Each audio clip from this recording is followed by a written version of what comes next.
U.S. wheat from Pacific Northwest heading to war-torn Yemen. File in this August 16, 2017 file photo. Operator Justin Wagner swings his combine into wheat growing outside Condon, or 7 ships loaded with wheat grown in the Pacific Northwest are sailing for Yemen, where civil war has pushed over 8 million people to the brink of starvation. Agency for International Development purchased the wheat to benefit America's wheat farmers and people in crisis. Eric Mortensen, The Capital Press via AP. File, Portland, Oregon. AP, 7 ships loaded with wheat grown in America's Pacific Northwest are sailing for Yemen, where a stalemated civil war has pushed more than 8 million people to the brink of starvation.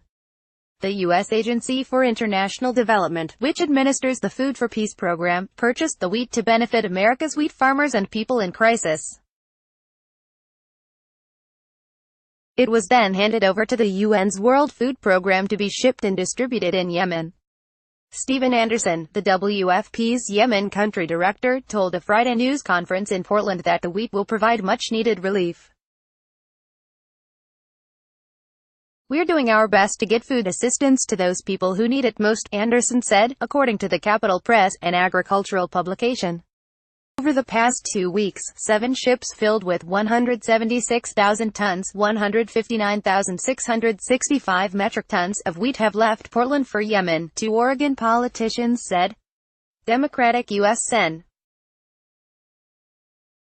Jeff Merkley and Republican State Rep. Mike McLean said in a joint statement they're proud to see Oregon wheat being used in one of America's most effective peace-building tools, its Food for Peace program. "We see these agricultural programs representing the best of American values, culture and policy," Merkley and McLean said in their statement published in the Oregonian, Oregon Live. Darren Paget, a wheat farmer from Grass Valley, Oregon, told the Capital Press he's pleased the wheat is going to the needy.